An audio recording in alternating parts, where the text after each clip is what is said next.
Incluso les puedo explicar todo lo que hacemos, si le interesa a alguien, por supuesto. El ceremonial es algo muy particular, pero completamente universal. Aquí pueden participar cualquier ser humano de la manera que guste, en línea o de manera presencial, cuando estamos en un lugar público. Ahora no estamos en un lugar público, pero tampoco es recomendable en este momento que haya demasiada gente reunida. De todas maneras, es un momento para conversar. ¿Pero de qué vamos a conversar? Bueno, de temas que traigan en su alma qué necesidad tienen, qué necesidad tenemos los seres humanos. Cuando me veo a mí mismo y todos los seres humanos, les recomiendo que traten de verse a sí mismos, que traten de mirarse, de conocerse, de descubrirse. ¿Por qué? Bueno, lo más importante para un ser humano es entenderse y saber qué quiere de su vida, qué propósito trae en su vida, inclusive encontrar respuesta a qué le llamamos Dios, qué es realmente, qué es esa inteligencia que mueve la vida. ¿Es un ser inanimado? ¿Es un ser inteligente que no podemos tocar? ¿Cómo se mueve la vida? Tenemos que darnos respuestas los seres humanos. ¿La vida continúa, no continúa?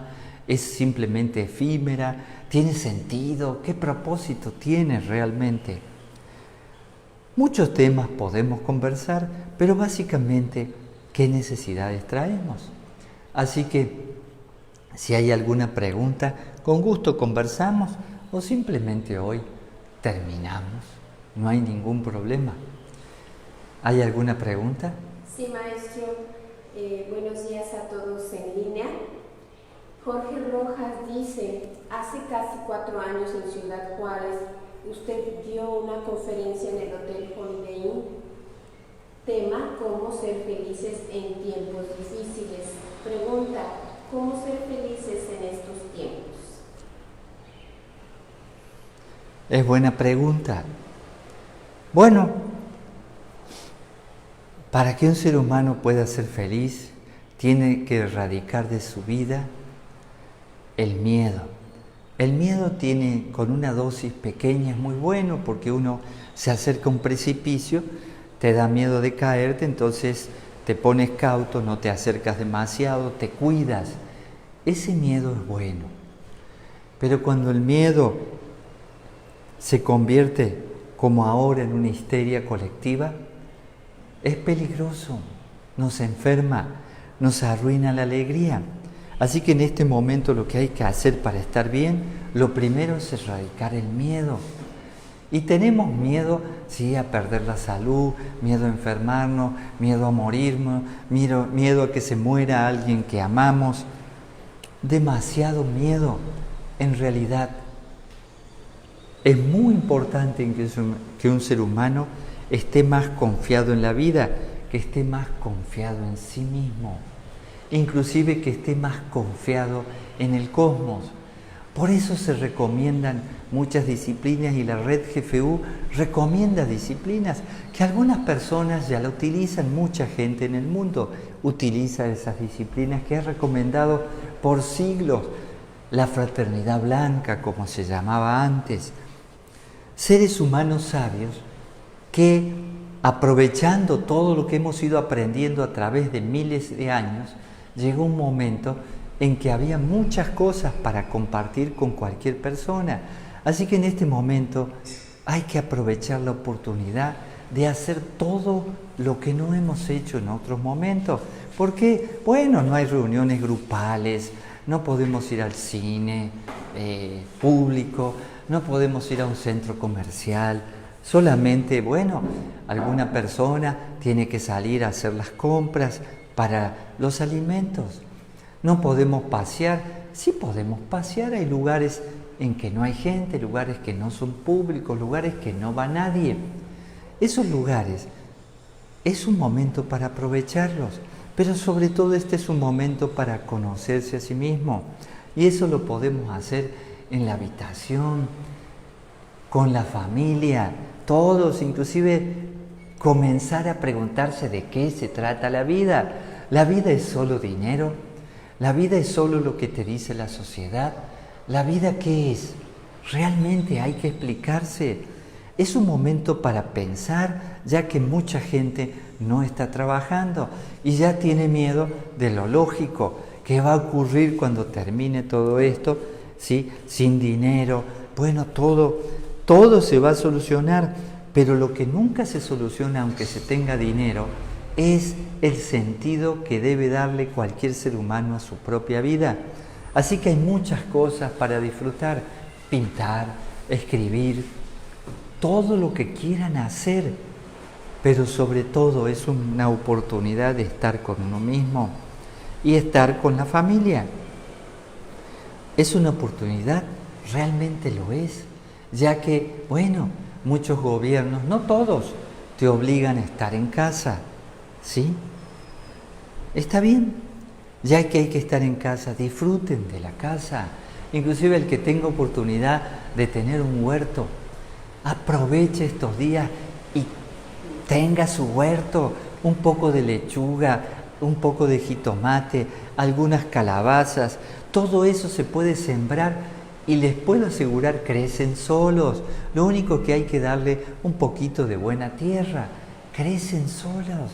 Cualquier persona puede tener un pequeño huerto hasta en la terraza del edificio, en un pedacito de balcón. ¿Por qué? Bueno, cultivar los alimentos y cultivar la tierra es hermoso, hermosísimo. Te da alegría, te integra. Y entonces hay muchas cosas para ser felices. Tiempos difíciles siempre hay. Y después, cuando hay tiempos fáciles, nos quejamos todo el tiempo de otras cosas. Es el momento y la oportunidad de estar bien con uno mismo.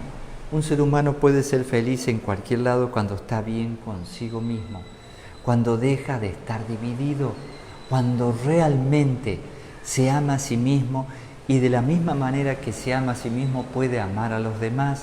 Así que es un momento para conocer su propia alma, no tanto por fuera, sino por dentro. Y eso te lleva a una felicidad, a una alegría segura. Mucha gente le tiene miedo por resistencias naturales, inconscientes, a conocerse a sí mismo profundamente. Ese miedo tiene una lógica, pero les puedo asegurar que el mejor camino que se puede emprender en este momento es el camino hacia sí mismo. ¿Qué más? Maestro, dice Vicky que le mande una bendición para lograr tener equilibrio en estos momentos. Bueno, Vicky, claro que sí, para ti. Dice Arivera que es una postal, esa hermosa vista, y le pregunta, ¿el no hacer de la lectura es igual a la omisión? No entendí.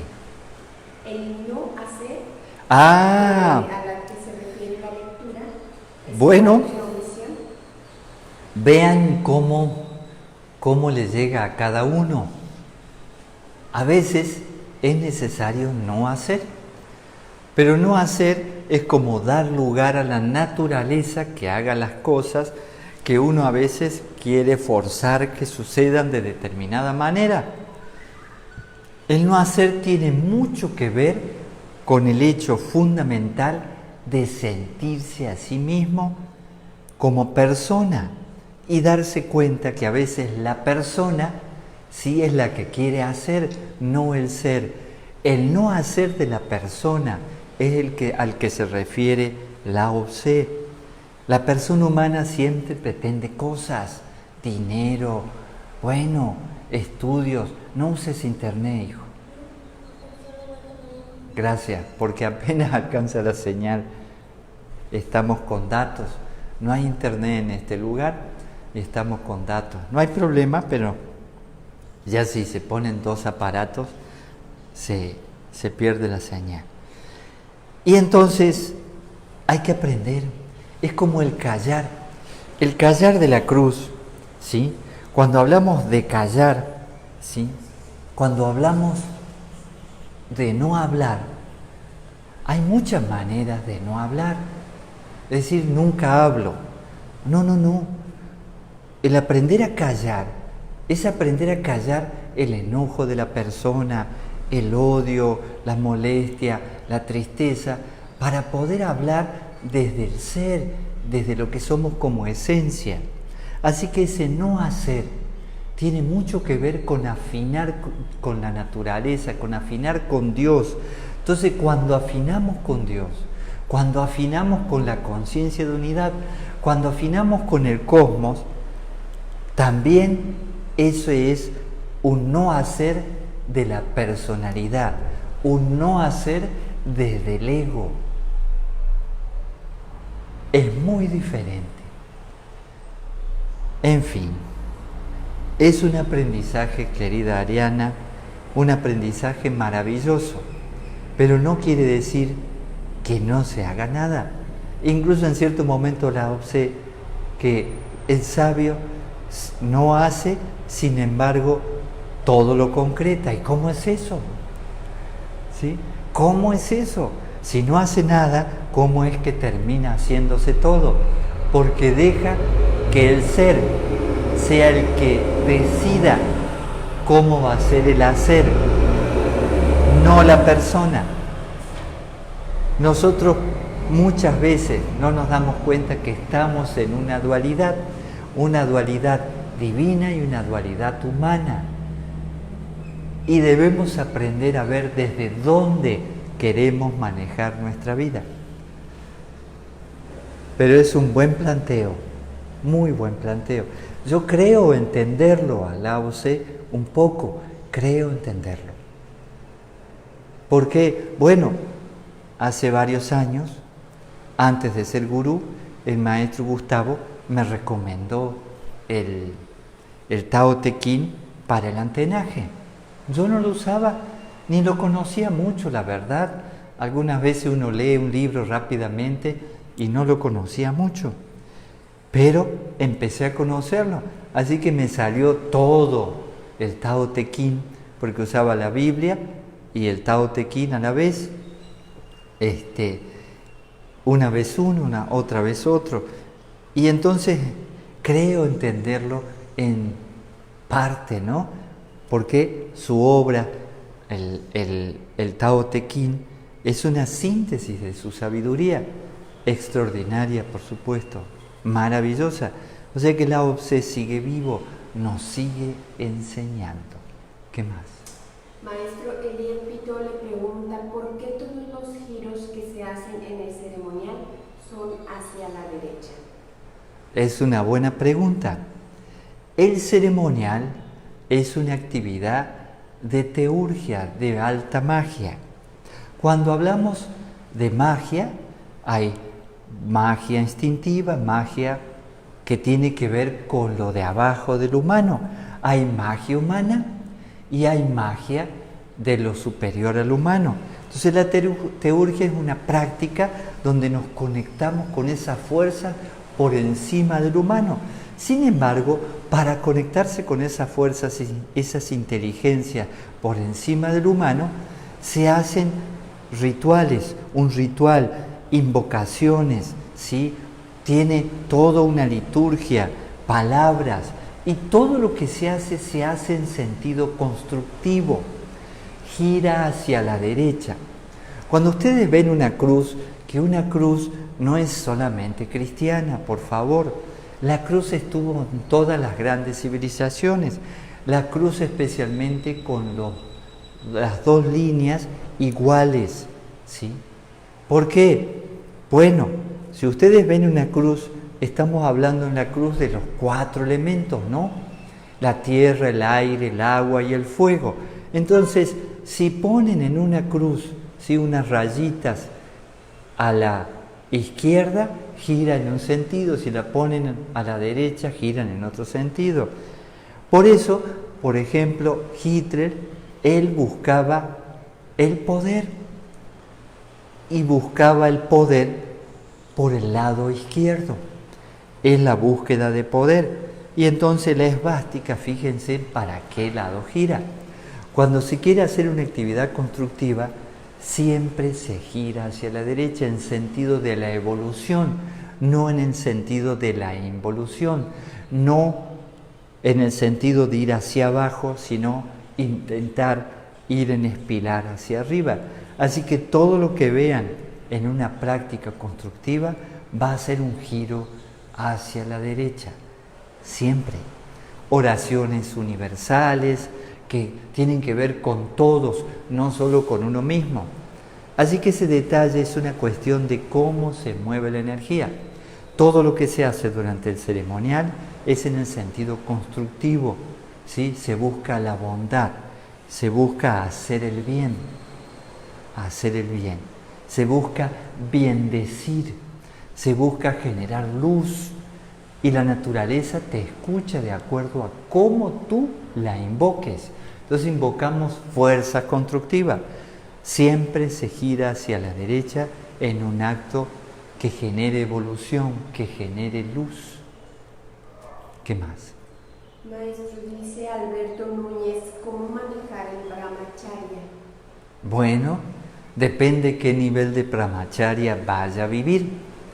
Si hablamos del brahmacharya estricto, por ejemplo, el más fuerte, que lo hacen en Oriente algunas personas todavía, ese brahmacharya estricto, muy fuerte, ¿sí? No le permite ni a hombres ni a mujeres acercarse a 1 metro de distancia de un hombre o una mujer. No pueden tocar una mujer o no pueden tocar un hombre. ¿Por qué? Bueno, es una manera de ver la vida, por el brahmacharya aislarse completamente de la polaridad que le puede generar una atracción. Justamente la idea es que dedicarle todo el tiempo, digamos, a una actividad de polarización, no con lo humano hay que alejarlo, sino solo con lo divino. Ese brahmacharya, desde mi punto de vista, no ha dado ningún resultado. Pero cuando vivimos un brahmacharya porque no tenemos genitalidad, porque en ese momento estamos sin pareja o porque no queremos, lo importante del brahmacharya es no anular nuestra energía vital, sino aprender a elevarla, a aprender a utilizarla. Por ejemplo, a mí me pasaba, en una época, yo pinté bastante, vivía solo, entonces si estaba en algún día sin, vivir mi genitalidad, que en la juventud está así muy activa, muy fuerte, estar con alguien, ponía esa energía en un cuadro y lo aprendí en la GFU, a levantar esa energía, pero jamás castrarla, anularla y menos dilapidarla. Hay que aprovecharla bien. Así que el brahmacharya tiene diferentes niveles. Por ejemplo, un gurú en este linaje iniciático vive el brahmacharya durante un tiempo y si quiere puede vivirlo más tiempo, pero ese brahmacharya que vive le permite estar en contacto, abrazar, dar una bendición sin tener genitalidad. Pero no es solo eso, es aprender a pensar suficientemente bien para no tener una influencia que te lleve a lo instintivo, sino todo el tiempo transmutar la energía y utilizarla, para el servicio. Y ese brahmacharya es maravilloso. Luego cuando se termina, luego de unos meses, un año, un poco más, máximo 3, porque si no se vuelve muy dañino, y eso ténganlo en cuenta. Puede ser muy dañino un brahmacharya estricto, sobre todo si bloquean su energía. Si no hay genitalidad y no la quieren tener, bailen, pinten, hagan teatro, corran, pero siempre esa energía hay que estar haciéndola fluir. Así que viva el brahmacharya como lo necesite para su cuerpo. Piensen seriamente en esta posibilidad de aprender a manejar bien su energía, constructivamente para ustedes mismos. ¿Y cómo elevo la energía? Girando hacia la derecha, aprendiendo a levantar la energía. Y ahí se usan bandas, se usan respiraciones, hay posturas que ayudan a levantar la energía. Es algo muy interesante eso. Jamás la anulen, jamás la bloqueen, porque eliminan la mitad de sí mismo, la mitad de su parte humana, que es la base de su propia joya interior, de su propia divinidad. La divinidad se sostiene por esas raíces humanas, como el loto. Lo instintivo, lo divino se sostiene en lo instintivo. Así que es un gran aprendizaje vivir el brahmacharya. El brahmacharya estricto no ha dado resultados, por eso ya no es popular, porque ha sido muy negativo, muy negativo. Así que tengan cuidado cómo manejan su energía. ¿Qué más? Dice Norma Zambrano, honorable gurú, ¿cuál es su experiencia hacer el ceremonial frente al mar? Ah, maravillosa, maravillosa. Me dan la oportunidad aquí, me prestan este lugar, así que cuando tengo una oportunidad que me lo prestan, me vengo, y más ahora que hay poquito trabajo en el ashram, y lo disfruto mucho. Pero de verdad es que el ceremonial funciona en cualquier lugar. En cualquier lugar no pasa nada. No necesito un lugar para disfrutar el ceremonial. Y por ejemplo, bueno, en el ashram de Coatepec es extraordinario hacer el ceremonial. Extraordinario. Sí, lo que sucede es que aquí hay un paisaje y una apertura hacia todas partes, hacia el planeta, en la tierra, hacia el cielo, hacia el horizonte, porque no tiene límites, en el mar. Y de verdad que para mí es algo, bueno, me reconstruye, me hace mucho bien. Inclusive aprovecho para escribir porque estoy haciendo un libro y entonces, bueno, inclusive estoy pintando un cuadro, pero lo estoy terminando, ahora ya no lo traje porque estuve aquí 3 días, la vez pasada, y entonces aproveché y me puse a pintar este lugar. ¿Sí? Me lo pidieron los hermanos para hacer una rifa, ¿sí? Una rifa pro Casa Sede de Veracruz. Pero bueno, es un lugar privado. ¿Sí? No puedo invitar gente. No puedo invitar gente, ¿no? Tengo que respetar eso. En fin. Sí. Dice Jessica Ponce, maestro, buenos días. En las meditaciones de las 9 semanas me di cuenta que desde los 12 años me hice cargo de mis hermanos y perdí a mi niña interior. ¿Cómo puedo recuperarla? Bueno, Jessica, es muy importante recuperar a esa niña. Lo que hay que ver es 12 años, no sé si entendí bien. Lo que tienes que ver es qué necesitabas a los 12 años. Les cuento algo, Jessica, que te va a servir y les cuento a todos. Cosas simples, ¿no? Cuando empecé a meditar, me di cuenta que hasta cierta edad, casi los 6 años, fui de una manera. Pero después, por algunos traumas, situaciones dolorosas, difíciles, ¿sí? Cambié completamente. Cuando empecé a meditar me di cuenta de todos los problemas que tenía de carácter, que tenía la timidez, el miedo, tenían que ver con esos traumas que había vivido. Entonces, usando la meditación que me recomendaron en la red GFU, en este caso las 9 semanas, por ejemplo, eso mismo hice yo. Nada más que fui profundizando y no lo hice 9 semanas, lo hice un año completo el año, todos los días meditaba a cualquier hora que pudiera y anotaba cada cosa. Y entonces fui profundizando y rescaté ese niño contento, ese niño con ganas de vivir, ese niño con sueños.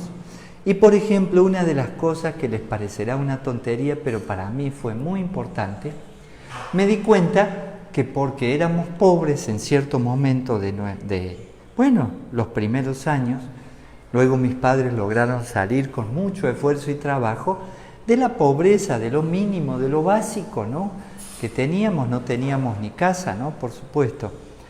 Y entonces, en esos momentos, me di cuenta que de niño, cuando había una merienda, no había queso, ¿sí? No había queso, ¿sí? Y a mí me gustó el queso desde niño. Ustedes dirán, ¿por qué? Bueno, vaya a saber, será porque iba al campo, un pueblo de campo, ¿no? Oliva, ahí nací, ahí. Y entonces me iba un poquito fuera del pueblo, 300 metros, 400 metros. Y entonces ya había un lugar que tenían unas vacas que estaban ahí, felices, contentas, y iba a buscar la leche en un pequeño recipiente que era para la leche, exclusivamente para la leche, tibia la leche. En ese lugar también había quesos. ¡Uy! Hasta jugo de naranja. Oiga, qué organizada que está. Qué organizada que está, qué bien. Haciendo preguntas. Bueno. y la nata, la leche recién ordeñada, tibia, o sea, de vacas felices, ¿no? Y entonces yo le decía a mi mamá, ¿por qué no comprábamos queso? Y bueno, no había para el queso, así que había pan y mate cocido, con leche, que era barata porque no la compras en el mercado, la compras al pie de la vaca de una familia. La vaca era de la familia, inclusive están ahí jugando con los niños, ¿no? Es algo muy extraño en algunos lugares. Supongo que aún eso se conserva. Pero bueno, después todo se industrializó. Pero volviendo a eso, y me di cuenta que quería comer queso. Pero estamos hablando de alguien de 28 años. ¿Y saben qué hice? Me fui a Córdoba, ¿sí? Y me di cuenta que no me había dado ciertos gustos y me empezara a dar gustos que hubiera querido darme de niño. Y una vez, qué tontería, ya no eres un niño, sí. Y entonces entré en Córdoba, hay un área peatonal muy conocida, ¿no? La peatonal de Córdoba, ciudad de Córdoba, del estado de Córdoba, en Argentina, ¿no?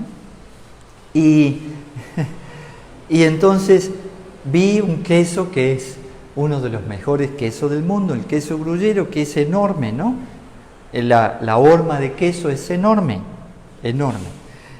Entré, me hice cortar una feta, un pedazo, que más o menos pesaba unos 2,5 kilos, en plena avenida peatonal. Bueno, el que me despachaba el queso me dijo, lo estaba envolviendo, le dije, no, déjemelo que me lo llevo puesto. Y me miró como diciendo, ¿cómo lo va a llevar puesto? Llevar un pedazo de queso enorme en la mano es incómodo, no tiene ningún sentido, está lleno de gente. No me importó nada. Salí y mientras iba caminando, yo me iba comiendo ese queso a mordiscos. Nunca me voy a olvidar ese momento. Qué gusto que me di. Qué gusto tan grande que me di. ¿Por qué? Y bueno, porque muchas veces pedía queso y no había. Pero eso es en algo pequeño, en algo que no tiene importancia. Pero hay que ver qué dejamos de lado. A veces dejamos de lado nuestros sueños. Así que no importa si uno tiene 60 años, yo tengo 63 ahora. Bueno, cuando me doy cuenta que algo no viví, que algo me hubiera gustado vivir, bueno, lo hago. Eso no quita, no es que vuelvo a ser un niño, sino que rescato a ese niño. Y aparte hay que sanarlo, hay que acariciarlo, hay que ayudarle a recuperar la confianza en la vida. Y además de eso, bueno, cuando nos toca una responsabilidad como la que expresa de criar a tus hermanos, eso fue una oportunidad extraordinaria, así que te mereces ahora ser feliz de acuerdo a lo que necesites. Disfruta de la vida, disfruta de ti misma. Vez pasada, una hermana, me di cuenta cómo disfrutó porque armamos en el ashram, sí, el árbol de Navidad, y entonces todos nos trajimos regalos porque era todos contra todos regalándose cosas, pero era todos contra todos de manera favorable, ¿no? Y de repente le apareció en su regalo una muñeca. ¿Y cómo ves que disfrutaba esa muñeca? Bueno, dice, no, pero es que ya no soy una niña. No, se disfruta, ningún problema con eso. Hay muchas cosas que podemos hacer, muchas, pero volviendo a lo más importante, lo que hay que recuperar es la confianza en la vida, porque si me tuve que hacer cargo de mis hermanos, me incluyo contigo, ¿no? Me incluyo contigo, es porque me quedé sola. Y si me quedé sola, ahora tengo que ver la manera de sanar esa soledad, ese miedo, esa necesidad de ser niña, que lo protejan, que otro haga las tareas que tiene que hacer el adulto. Así que sí se puede sanar. Profundiza, sigue en las 9 semanas, pero despacio. Yo después te voy a dar un trabajo para que hagas contigo misma, si quieres, para ir sanando más. ¿Qué otra cosa? Maestro Gerardo López me dice, Gerardo. buen día, querido maestro. ¿Cuál es la diferencia entre el bien y el mal? Bueno, Gerardo contento sirviendo en el ashram de una manera extraordinaria y Gerardo enojado. Esa es la diferencia. Ahora sí. Gracias, Gerardo, por tu trabajo en el ashram. Bueno, ahora está Carmelita, Lourdes, y Sagrario y Daruma, todos trabajando en el ashram. Ese ashram es un lugar maravilloso, pero sin ustedes les puedo asegurar que no sería lo que es, porque están haciendo un esfuerzo enorme. La diferencia entre el bien y el mal no existe. Por ejemplo, podríamos decir, estamos acá, ¿sí? Somos nosotros, los 4 elementos, ¿sí? La tierra, ¿sí? Sales y minerales, lo instintivo, el agua, emociones, inteligencia emocional y toda el agua que hay en nuestro cuerpo, el aire, ¿no? El oxígeno que hay en nuestro cuerpo y la vida que nos da el sol a través del aire y toda la vida que genera el aire, ¿no? En combinación con el agua y la tierra y el fuego, el calor. Y aquí como personas empezamos a vivir experiencias, ¿sí? Lo que es malo para algunos es bueno para otros.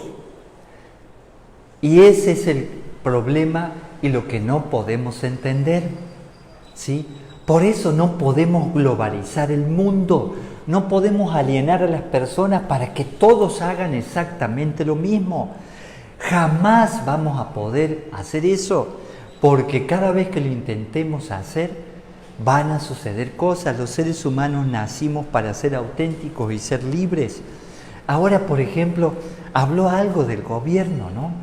¿Vieron lo que sucede cuando alguien quiere controlar algo completamente? Está pasando un barquito. Dan ganas de irse con ellos, ¿eh? Seguramente van a pescar. Seguramente van a pescar. Bueno, y entonces, piensen seriamente, si alguien vive una experiencia y esa experiencia lo eleva, es una experiencia que necesitaba vivir. Si alguien vive una experiencia y esa experiencia que lo degrada, puede ser que lo necesitara vivir y también puede ser que para él eso era algo que no era bueno. Así que es muy relativo. Lo que es bueno para algunos es malo para otros. Piénsenlo seriamente. Así que el bien y el mal es muy relativo. realmente relativo. No solo por la teoría de la relatividad, que no es ninguna teoría. Muchas cosas son comprobables por nuestros propios sentidos en cualquier momento, solo es cuestión de ir viendo cómo se mueve la vida. Así que, miren, por ejemplo, recién hablábamos del brahmacharya. Para algunas personas, vivir el brahmacharya en cierta etapa puede ser maravilloso. Para otras puede ser extraordinariamente negativo. Piensen seriamente, todo tiene su lugar y es relativo a lo que necesita cada alma. Inclusive, no quiero decir más, pero piensen, el Bhagavad Gita es un libro considerado uno de los 4 libros sagrados del mundo, ¿no? Junto con la Biblia, el Popol Vuh, el libro de los muertos de los egipcios. ¿Por qué? Si en ese libro Krishna le dice a Arjuna que vaya a la guerra es buena. ¿Para quién? ¿Matar es malo? Bueno, veamos realmente lo que sucede. Vamos a nuestro interior, vamos con este asunto del virus. Cuando hablamos de este virus, estamos hablando más o menos de un virus de la gripe, ¿sí? Una gripe más fuerte, una neumonía atípica, como quieran llamarle. Hay mucha información y mucha desinformación, pero sigue siendo un virus. Y entonces en mi cuerpo, si te contagias, ¿sí? Que cualquiera se puede contagiar una influenza, ¿no? Una gripe. Se puede. Eso puede suceder. Y a todos nos pasa. Y entonces en tu cuerpo empieza a haber una guerra. Y en esa guerra, ¿sí? Los glóbulos blancos empiezan una lucha. ¿Para qué? Para matar los virus. Así que los persiguen, ¿sí? Los envuelven y los destrozan. ¡Qué malo! ¡Qué asesino! Pero resulta ser que uno empieza a estar aliviado, ya se destapa la nariz, deja ver flema, los pulmones están bien, ya no te duele el cuerpo. ¡Ay! ¡Qué buena onda! Para los virus fue horrible. Los mataron, ¿sí? Los eliminaron, los anticuerpos. Imagínense, lucha. Pero para nosotros, que somos el cuerpo, como ganaron los buenos, porque son los que me mantienen vivo, estamos felices porque perdieron los malos. Pero para el virus, nosotros no fuimos buenos. No lo dejamos comerse todo, ¿no? Observen, es relativo, muy relativo. ¿Qué más? Dice Alejandro Vidal, bueno, excelente día a todos. Durante la ceremonia y en el momento que pedimos la palabra Dalet, pedimos que nuestra alma se salve. Mi pregunta es, ¿por qué no pedimos por nuestro espíritu?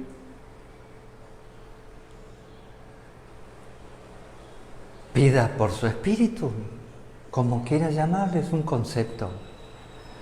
Es un concepto que tenemos, el de alma, y el de espíritu es más completo, así que ningún problema, como usted lo necesite hacer. Pero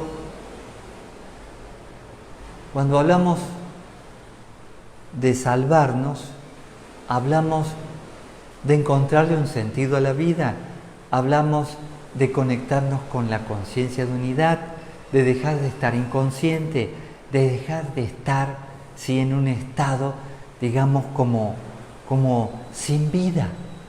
Así que en realidad salvarnos no es solamente salvarnos del virus, o salvarnos de una enfermedad, o salvarnos de un problema económico. Estamos hablando de un alma que se integre al alma, a la gran alma, un espíritu individual que se integre al gran espíritu. El gran espíritu, como muchos nativos del mundo, muchos indígenas del mundo llamaron gran espíritu, está muy bien expresado el gran espíritu. Bueno, si soy científico, hablo de una gran inteligencia. ¿Y qué soy yo? Una pequeña inteligencia, muy pequeña. Son conceptos. Expréselo usted si quiere expresarlo, si quiere decirlo, de la manera que usted lo necesite, por lo menos en mi ceremonia. ¿Qué más? Terminamos, ¿no? Maestro, hay varias preguntas, entonces. Ya. ¿Las hace cortitas? No, las hago cortas. Vamos con todas. Olivia dice qué oraciones tan bonitas, ¿dónde las puedo conseguir? Le dije que le envío información. Perfecto, porque hay un grupo que se llama Explorando el Antenaje y en el grupo, en el archivo, tiene muchas explicaciones y tiene devocionarios que pueden sacar, lo que necesiten está para ustedes, sí, porque es algo que le puede servir muchísimo a cualquier ser humano y queremos que cada ser humano sea más feliz, que esté mejor consigo misma, consigo mismo, y entonces todo eso se brinda para el que guste. No tienen que cambiar de religión ni ser parte de ninguna religión si no quieren. No hay ningún problema porque todo esto tiene una base realmente científica, concreta, maravillosa. Maestro, Sí. Mari Carmen también dice si puede hacer el favor de hacerme llegar la letra de la canción del Secreto Eterno y también comentarle que ya iban a abrir el centro de yoga donde asisto, que está afiliado a la GFU y ahorita no pudo hacerlo porque en el estado ya están multando por abrir. Comentaban que a un centro deportivo lo multaron con 80,000 y se decidió esperar a abril hasta que los niños regresen a clases y habíamos muchos muy emocionados en regresar. Yo le agradezco porque usted, Mirtala y todo su equipo nos han llevado de la mano con el ceremonial yoga meditación a empezarnos a conocer y ver esta cuarentena como una bendición. Bueno, es que algunos estados, por ejemplo, si es en México, como en este caso, están más estrictos, en otros estados, como no hay peligro, están un poquito más sueltos. Habrá que respetar lo que las autoridades sugieren. No hay problema esperar unos días más, no falta mucho. Sí. Muy bien, Sonia Esperanza, la práctica de Hatha Yoga da mucha felicidad. Asistir a ceremonial y escuchar al maestro cuando emite palabras mágicas da felicidad. Y eso lo tenemos cada día. Lo sé, a veces no lo digo. Cuando preguntó Jorge cómo poder ser más feliz, aquí yo logro ser más feliz. Y esto me da energía para todo el día. Me conecta y lo hacía y me resultaba igual con el antenaje. Pero lo he utilizado de manera científica, concreta. Sé que los elementos tienen vida, que son inteligentes. No lo sé desde ahora, lo sé desde antes. Y hay que aprender a moverse con los elementos para lograr una felicidad en todos los niveles del humano. Y cuando un ser humano logra alegría en el plano físico, emocional y mental, fácilmente puede ir a un estado transpersonal. Así que hay que aprender a disfrutar lo humano para ir a lo divino. ¿Qué más? Fabiola de Oaxaca, ¿cómo trabajar el perdón? Bueno, para trabajar el perdón, antes de perdonar a alguien, hay que perdonarse a sí mismo. Analicen, obsérvense, siéntense tranquilos, puede ser en una silla, y miren su vida. Miren varios momentos de su vida, como en una película, traen al presente, sin identificarse con la película. Miren partes de su vida en donde hubo algo que no pudieron perdonarse, errores que cometemos, cosas que ya no tienen arreglo. Y entonces vean la manera de perdonarse a ustedes mismas, a ustedes mismos.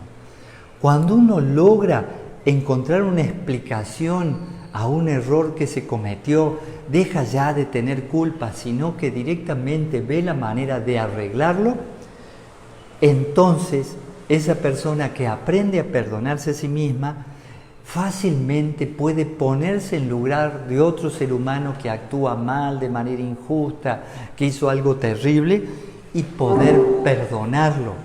Todo empieza en uno mismo. Así que en ese sentido hay que aprender a amarse. Hay que aprender a amarse. Evitar esta situación que vivimos los seres humanos cuando vivimos de manera inconsciente. Estar fragmentado. Necesitamos desfragmentarnos, volvernos a unir y unir todo lo que no nos gusta de nosotros mismos con lo que nos gusta. Y después entonces con esas dos cosas yo puedo hacer algo, puedo decidir qué fortalezco, pero primero debo aprender a perdonarme a mí mismo. Bueno, hay muchos pasos en esta etapa del perdón. Uno de los pasos importantes cuando sucede algo que parece que viene del exterior, que lo hizo otra persona, alguien me traicionó, y es cierto, además, me traicionó. Me debo plantear, sí, él me traicionó, pero esa es historia, la de él o de ella. Pero me debo plantear, ¿por qué me traicionó? ¿Por qué me merezco esa experiencia? ¿O por qué me pasa eso? Tiene que haber alguna explicación. Y entonces ahí puedo llegar a darme cuenta que había alguna situación que necesitaba aprender, había alguna cosa que provoqué yo mismo, sin darme cuenta. Y entonces todo empieza a facilitarse, perdonarse y perdonar. Hay circunstancias que no podemos manejar y hay otras circunstancias que nosotros mismos, sin darnos cuenta, la hemos provocado. Así que hay que ir viendo, pero no carguen con culpa. No sirve la culpa. Ocupen esa energía en arreglar la cuenta que tengan, no importa cuán grave sea. Aprovechen. Hay gente que se ha acercado después de terminar un ceremonial en un lugar público, ¿no? Bueno, aquí no es público porque podría decirle a algún hermano de Veracruz que vinieran, pero bueno, no me es posible. Y entonces de repente, cuando es un lugar público que se acerca gente y yo me pongo a arreglar las cosas del altar que ya terminó, varias veces me pasó que se ha acercado gente que al escuchar hablar de la ley del karma y toda una serie de cosas, me han preguntado cómo hacía para arreglar algo que había hecho muy grave. Por ejemplo, haber asesinado a una persona, ¿no? Y todo tiene arreglo. Todo. Claro, digamos, no digo que tiene arreglo porque la persona solamente se arrepiente y alguien le perdona sus pecados. No. Tiene arreglo si trabajas lo suficientemente a favor de la vida para pagar la cuenta de la vida que quitaste. Así que en ese sentido hay que aprender a perdonarse, perdonas y además de eso te haces un favor enorme al no estar guardando rencor. No hay manera de que no haya gente que te haga daño o le haga daño a alguien. No importa quién sea, uno dice, hay gente que es santa. Fíjense cómo los han martirizado. A la gente, mucha gente buena ha sufrido cosas horribles. Me dice, ¿por qué le pasa? Habría que ver por qué le pasa. Y de todas maneras esas personas, al final de cuentas, no se vieron tan afectadas. ¿Por qué? Están preparadas para resistir muchas cosas. Y además de eso, si algo viene del universo, de alguna manera tiene que tener una explicación. A ver, voy a tratar de ser sintético. Seguimos después con el perdón. A ver. Gina Flores, ¿los giros a la izquierda son para ubicarse en el no tiempo? Son giros a la derecha. No hay giros a la izquierda. De todas maneras, observen, ¿sí? No hice ningún giro a la izquierda. Pero pregunta si los giros a la izquierda pues serían para ubicarse en el... Sí, podría decirse de esa manera.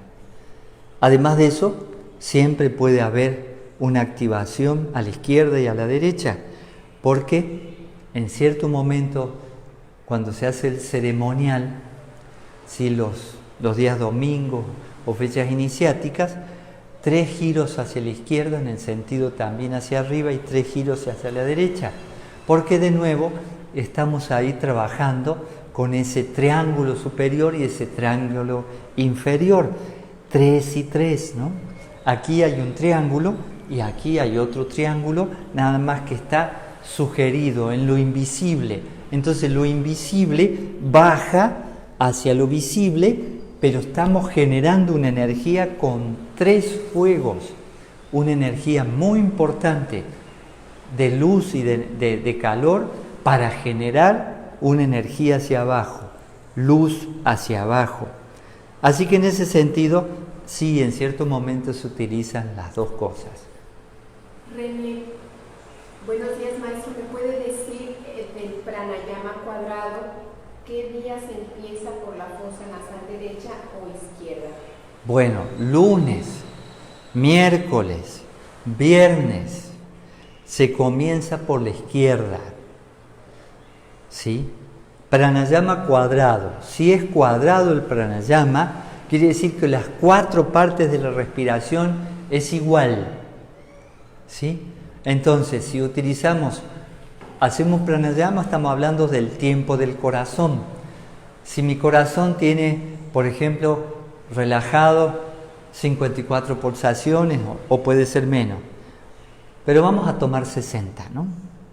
Y entonces cuento 8 segundos inhalando, 8 segundos sin aire, 8 segundos con aire, inhalando, y 8 segundos exhalando. O sea que inhalo, mantengo con aire, ¿sí? Exhalo, ¿sí? Mantengo sin aire, 8 tiempos. Por ejemplo, del corazón de cada uno, ¿sí? Y alterno. Empiezo por la izquierda, sigo por la derecha. Luego vuelvo a la izquierda, luego vuelvo a la derecha. Y cuando es martes, jueves y sábado, entonces comienzo por la derecha para afinar con la energía del día. No es que sea tan grave, son todos detalles sutiles. Los domingos se consideran como el día del sol. Pueden empezar por donde gusten. ¿Qué más?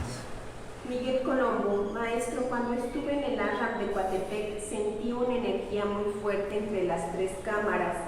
También la presencia muy fuerte de la energía del maestro Marcelli. ¿Le ha pasado lo mismo ahora que está como gurú de ashram de Coatepec? Totalmente. Hasta a veces me parece verlo al maestro Marcelli y también la presencia extraordinaria del maestro Estrada. Sí, ese ashram es extraordinario, maravilloso en todo el sentido. Te mueve internamente. Sí, Miguel, claro que sí. Inclusive hago muchas cosas que he hecho en el ashram inspirado por el maestro Marcelli y, por ejemplo, otras inspirado por el maestro Gustavo, que nos dejó indicaciones.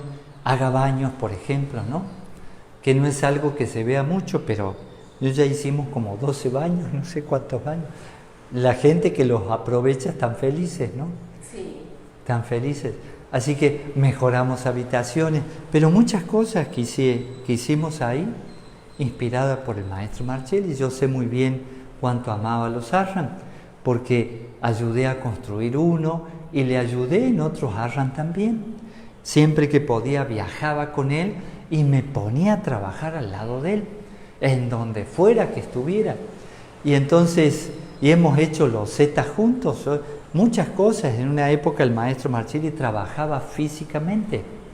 Así que yo supe todo lo que quería en el ashram de Coatepec. La primera vez nomás, en el año 85, estuve 3 meses con el maestro todos los días. 3 meses completos, menos 2 días que se fue a la Ciudad de México y volvió. El resto estuve siempre con él y entonces él me decía que quería de esto, que quería de aquello y lo otro y lo demás, ¿sí? En fin, hay que aprovechar la experiencia de los que ya tienen mucho tiempo en el camino. ¿Sí? Así que sí, Miguel, está muy presente. Y también está presente en el paraíso. ¿Qué más? Maestro, María dice, ¿qué significa dejar el cabello largo en la mujer y en ustedes los gurú? Y también me hablaron de activar el timo. ¿Cómo es eso? Gracias por responder. Bueno, el timo es una glándula que nos sirve en el desarrollo, ¿sí?, del niño, y más adelante llega un momento en que parece que ya no trabaja más. Desarrollar el timo en el sentido del plexo cardíaco es desarrollar el amor en nosotros y también esta posibilidad de la mente intuitiva que hace puente entre lo de abajo, lo humano que somos, físico, emocional y mental, y lo divino que somos, en la esencia, el ser, el alma, el espíritu. Así que el corazón, el timo, es un puente. Entonces se activa de alguna manera con algunos crillas, con algunas concentraciones, respiraciones, con bandas. Y es muy interesante ese detalle de aprender a expandir la energía del cuarto centro, ¿no? La energía del amor. Muy, muy importante. No sé qué más me preguntaba. Sí, del cabello largo en la mujer. Ahí está. De los gurús. Bien. Y que le desean de activar el timo. Bien, este asunto del cabello largo, para los gurús en estos linajes, sean hombres o mujeres, es que a partir de la consagración hacemos 3 votos: Sanyasin, Brahmacharya, ¿sí?, y bueno, el nazareato. En el voto del nazareato, el ser humano por un tiempo, no es para toda la vida, puede llegar a cambiar eso. Y de hecho no es para toda la vida, puede realmente en cierto momento, luego de los primeros 3 años, cambiar un poco lo del cabello también. Y ese voto del nazareato también uno se compromete a no cortarse el pelo ni la barba. Bueno, en el caso de Gurú Lucy no tiene barba, pero ya le está creciendo el pelo. Y utilizamos el cabello, el pelo, para hacer este trabajo del ceremonial, porque es una prolongación de nuestra mente. El pelo tiene mucho sílice, mucho cristal, así que lo que sucede es que nos sirve un poquito de antena. Por eso hay que tenerlo muy limpio a la hora de una práctica como esta. Y entonces es una prolongación del cerebro intuitivo y desarrolla mucho más la intuición que el intelecto. Así que nos es muy útil, pero es una herramienta más. No es que sea imprescindible tener el cabello largo, pero realmente ayuda muchísimo. Sí. En la mujer es lo mismo, el pelo. ¿Por qué se creen que la mujer en general por años ha sido más intuitiva que el hombre? Y lo sigue siendo. El cerebro derecho es el cerebro intuitivo, es el cerebro femenino. Y el cerebro izquierdo es el cerebro masculino, el intelecto. Pero debo decirle a todos los hombres que se consideran superiores a la mujer que el cerebro intuitivo es superior al cerebro intelectual. La intuición es la síntesis del intelecto, de las emociones y del instinto. Así que cuando uno desarrolla la intuición, desarrolla una mente por encima de la mente. Por eso muchas mujeres tienen respuestas que no son intelectuales, pero la tienen y son claras y automáticas. Es algo interesante. Así que desarrolla la intuición. Incluso en el niño se recomienda los primeros 5 o 7 años de vida que no le corten el pelo ni a la niña ni al niño, y le hacen un favor enorme. Desarrollan mala intuición. Piensen, la naturaleza nos está alimentando permanentemente. El pelo son antenas. ¿Qué más? Leti Andrade, maestro, ¿me puede hablar de la ley de conjunto de conjuntos del hermano mayor? Sí, bueno, terminamos aquí, ¿no? ¿Podemos terminar? Juanita tiene 2 preguntas. Tere dice, maestro, la voz de mi niño clarita. Te extrañamos, Tere, muchísimo. Bueno, a ver, ley de conjuntos de conjuntos. Miren lo que sucede a partir del átomo. Cuando hablamos del átomo, hablamos de algo infinitamente pequeño que podemos de alguna manera ya conocer desde hace mucho tiempo, ¿sí?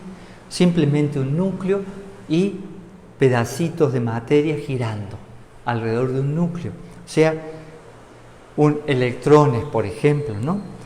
Y entonces, cuando hablamos del átomo, hablamos de algo similar al sistema solar, el Sol y los planetas girando alrededor, como si fueran electrones, un núcleo, una fuerza, ¿sí?, que los mantiene unidos.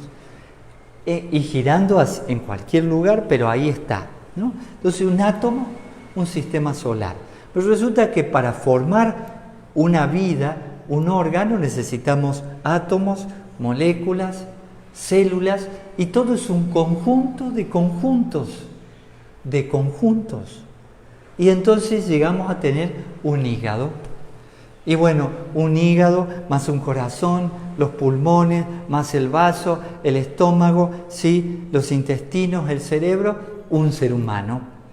Conjuntos de conjuntos de conjuntos de conjuntos. Así es la naturaleza. Permanentemente está asociándose para crear vida. Permanentemente. Así es desde el principio y así será. Así será por el fin de los tiempos.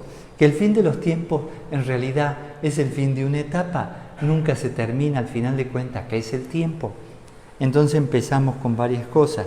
Pero es la ley de conjuntos de conjuntos. Entonces, inclusive, cuando hablamos del cuerpo físico, el cuerpo físico, ¿sí?, tiene también su mente, tiene también sus emociones. Y el cuerpo emocional resulta que también tiene su mente y también tiene su parte física. Y el cuerpo mental tiene también su parte física y tiene también su parte energética, emocional. Y así seguimos. Cuando vamos al cuerpo espiritual, el cuerpo espiritual tiene también su parte física, emocional y mental. Así que en conjuntos de conjuntos de conjuntos. En lo físico, concreto y real, y en lo invisible, también completamente real. ¿Terminamos ahí? ¿Puede ser? Con dos preguntitas de Juanita y A ver. cerramos, maestro. Dice, en yoga y meditación se recomienda los ojos abiertos y por qué. Y por qué el emblema debemos retirarlo en la clase de yoga y meditación. Bueno, los ojos abiertos de acuerdo a su necesidad. Se puede hacer también con los ojos cerrados, pero en este linaje de yoga apareció el maestro Laferrier y el maestro Estrada, que son seres humanos reales que concretaron, realizaron en su propia vida esta obra que nos presentaron. Y una de las sugerencias, que es una instrucción para aquel que se considere discípulo, ¿sí?, es los ojos entreabiertos, no cerrar los ojos durante las asanas y la meditación, sino que dejarlos entreabiertos.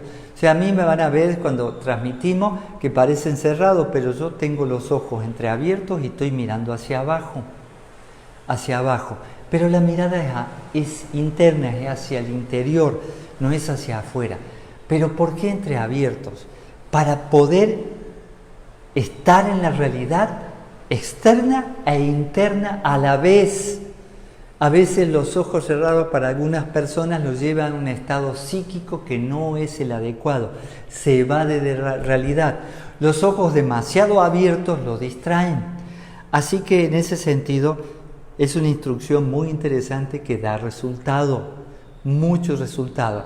Una de las razones por las cuales nació los ojos entreabiertos es que el maestro Laferrier, el maestro Estrada pasaron por la India en cierto momento y vieron gente, sadhus, gente muy importante, yogis, haciendo el loto durante varias horas y ahí cerquita algún niño muriéndose de hambre. Entonces no hay que evadirse de la realidad, por más que uno busque su interior. Si algo pasa alrededor y se dan cuenta, hay que actuar, hay que ayudar. Entonces veía como todo un proceso inadecuado donde mucha gente se evadía de la realidad. Entonces dijeron, no, esto es iniciación real. Tenemos que realizar, no solo imaginar. Ahí viene todo eso. ¿Terminamos? No podemos. Y ya respondió todo, Susana. No, ¿me faltó algo? De Juanita, no, ya no.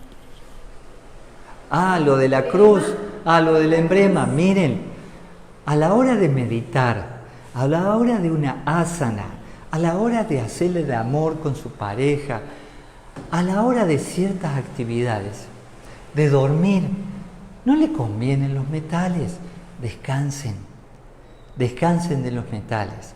Y entonces la cruz es de metal, es muy constructiva, te recuerda algo, pero realmente se necesita, ¿no? Se necesita estar desnudos, por decirlo así, con ropa muy cómoda y sin molestias, un anillo que aprieta, un reloj que molesta, no les conviene. Pónganse todo lo que quieran, pero todo lo que moleste, que interfiere con nuestros neurotransmisores, no le convienen a la hora de una actividad sutil. Si no es una actividad sutil donde uno logre percibirse sutilmente, ni siquiera interfiere. Así que se recomienda, pero hagan lo que gusten, lo que gusten. Incluso depende del tamaño de la cruz, se vuelve peligrosa, ¿eh? Golpeas, te lastimas, ¿no? No, conviene, pero hagan lo que quieran. ¿Qué más? Terminamos ahí. Alberto dice 14 años pasaron para entender mi pregunta. Gracias por su servicio. 14 años. No sé qué respondí, pero qué bueno, Alberto, porque siempre estás aprendiendo y ayudándonos a aprender. Estamos todos aprendiendo de todo. Gracias. Gracias a todos. Pax, voy a ver si hoy me toca disfrutar de este lugar tan maravilloso. Sí. Que estén muy bien. Hasta luego.